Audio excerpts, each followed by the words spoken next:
conversar com o advogado Eugênio Malavasi. Olá, Eugênio, é um prazer tê-lo aqui no programa. Sérgio, o prazer é todo meu e sempre que precisar estarei aqui para colaborar com você, meu amigo de longa data. Eugênio é um amigo e um advogado de renomado na região, no estado. Hoje ele atua na área do criminal, principalmente no júri, que é digamos, embora a matéria seja bem até difícil, pesada, é uma área do direito que você pode exercer a sua área teatral, né, Eugênio? Onde você pode expor o melhor que o advogado tem. E eu vou começar perguntando ao Eugênio qual a sua experiência e por que decidiu migrar para o júri? Na verdade, Sérgio, eu acho que eu tenho que começar desde os bancos estudantis, né? Isto porque eu tive o privilégio de estagiar com um dos maiores advogados criminalistas que a Baixada Santista já viu, já presenciou. Infelizmente ele foi morto, né, no homicídio, que é o Walter de Carvalho. Lá ingressei em 89 e, como toda a paixão do estudante de Direito, pelo menos a maioria dos estudantes de Direito, já que fui professor por mais de 10 anos de faculdade de Direito aqui da região, normalmente da Unimonte, e é a primeira paixão do estudante, né, o Direito Penal. E comigo não foi diferente. E estagiei, portanto, num escritório direcionado ao Direito Penal, e lá me apaixonei definitivamente por este ramo do direito, por este viés do direito. E eu era tímido no início e fui perdendo essa timidez e migrei dentro da minha especialização para os crimes dolosos contra a vida, principalmente o homicídio. Portanto, o Tribunal do Júri, na minha concepção, não é somente o teatro. É lógico que o exercício da linguagem ele é muito importante para o advogado interagir com os juízes que efetivamente julgarão a causa, que são os jurados. Mas é um contexto total defensivo, de estratégias defensivas que mudam a cada processo, focalizada no exercício da linguagem. E evidentemente que no exercício da linguagem tem que ter o teatro. Um jogo de xadrez, né? Exato. E portanto, essa paixão está inerente na minha pessoa e faço com amor. Independentemente, é bom nós registrarmos da responsabilidade ou não daquele que é acusado, nós temos que exercer o que a Carta Maior assim determina, que é a defesa plena no Tribunal do Júri. Santos produziu grandes advogados, o Dr. Walter, o Dr. Cassione, o Dr. Gomes, e Poderosos, entre outros. E aproveito até o ensejo da pergunta sobre a paixão do Eugênio sobre o direito penal e a sistemática do júri, que ele vai até nos explicar melhor, e perguntando qual foi o principal júri, aquele que me rendeu mais dor de cabeça, que a atuação foi mais marcante dele. Eu acho que foi agora esse recente, tiveram vários, né? Eu fiz mais de 600 júris, mas esse recentíssimo foi um processo midiático, que eu tinha um paradigma de advogado na assistência do Ministério Público pelo Dr. Cassione. Portanto, foi um júri de santíssimos. Não obstante o promotor de justiça era da capital, não sei se ele está lotado na capital, não sei se ele é efetivamente da capital. Mas a defesa foi exercida por mim, juntamente com a mãe da acusada, e o Dr. Cassione na assistência do Ministério Público. Portanto, esse foi o júri mais difícil, esse foi o júri mais marcante, esse foi o júri que efetivamente gostei muito de dividir a bancada da defesa com a doutora Liliana e efetivamente buscar o que nós acreditávamos de justiça, porque ela era inocente, ela é inocente e nós provamos a inocência de nossa política, que foi da Carla Sapolini. O embate foi muito grande e a repercussão muito maior ainda, né? E falando em repercussão, Eugênio, essa questão da maioridade, os crimes dos latrocínios, os menores se igualam na sua menoridade, né? No estado de São Paulo, principalmente, o crime de latrocínio cresceu muito. Essa questão esbarra preceitos constitucionais. Como você enxerga essa situação, esse ambiente até? Eu tenho, independentemente do controle de constitucionalidade, de eventual alteração legislativa, eu tenho um posicionamento íntimo, não sei se é correto, mas externado através da minha experiência. De fato, nos últimos acontecimentos aí que nós estamos verificando e constatando efetivamente. O último foi o da dentista, que foi queimada viva por um menor. É triste isso e é preciso fazer alguma coisa. Então, eu juridicamente eu tenho uma posição que não basta apenas e tão somente, como vozes estão sendo elevadas, baixando a maioridade penal para 16 anos ou para 14 anos. Isso não vai resolver, até porque o sistema prisional é precaríssimo.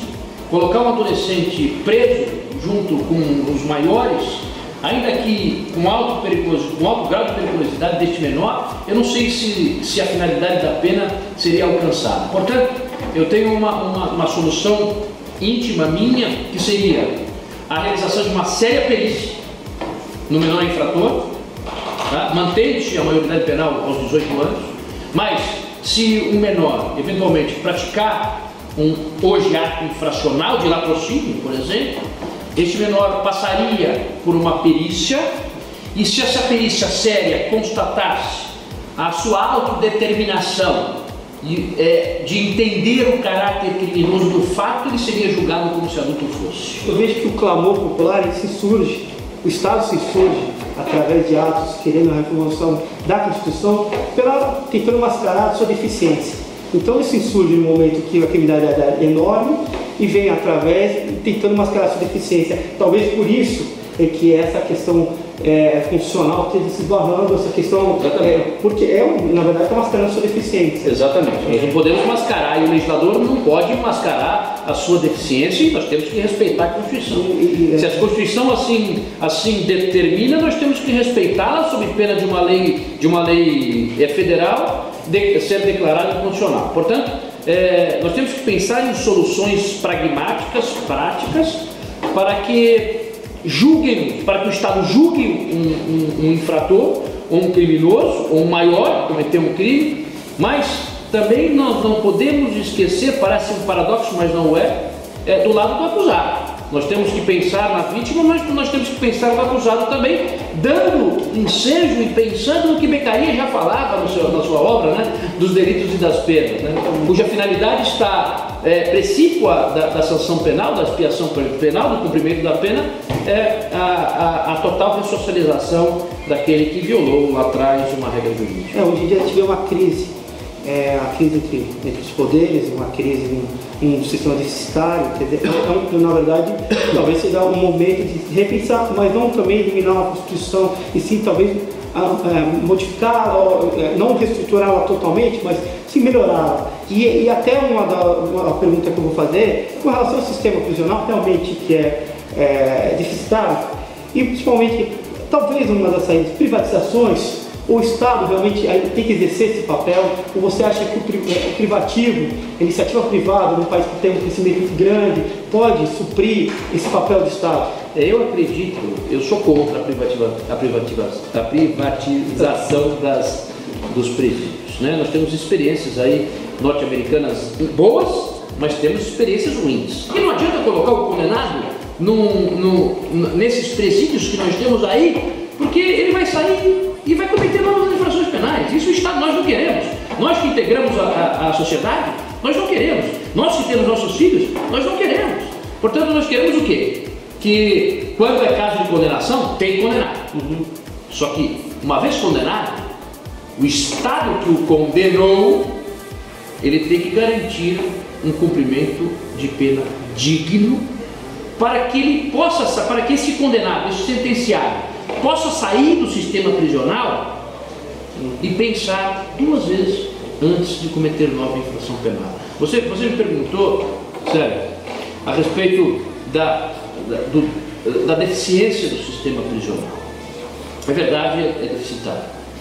Mas nós temos aqui, já que estamos num bate-papo gostoso, eu tenho que dizer, parabenizar o ministro Gilmar Mendes, porque agora ele abraçou uma causa, e o Supremo também o fez, de que quando o sentenciado conseguiu na justiça, através da presença dos pressupostos, para progredir de regime, por exemplo, o sujeito está no regime fechado, e ele cumpriu determinado lapso de tempo legal, e ele através de uma análise de um BI chamado boletim informativo, ele merece ir para o regime de semi-liberdade. E o Estado não tem vaga, o que faz o judiciário? Tem que colocá-lo imediatamente na rua, porque ele já garantiu, ele já ganhou o benefício da progressão de regime, portanto ele não pode ficar no fechado. E hoje o que nós verificamos e constatamos? Sujeito no semiaberto só na prática, só no papel. Sim. Porque na prática ele continua no fechado. E aí o que o Supremo, capitaneado pelo ministro Gilmar Mendes, tem dito? Tem que colocar na rua, até que o Estado construa estabelecimentos prisionais. O ministro Gilmar Mendes teve uma bomba aí que acabou decidindo nesse sentido. Mas eu pergunto, até a indagação vai com relação à fiscalização desse regime semiaberto.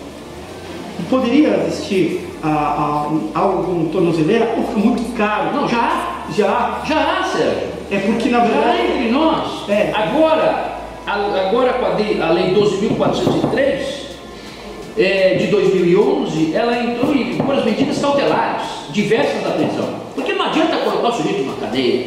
Nós temos que dar aparatos para que ele não torne a delinquir. Então hoje nós temos no sistema penal brasileiro uma medida cautelar que coloca a tornozeleira no sujeito e ele, no regime de liberdade,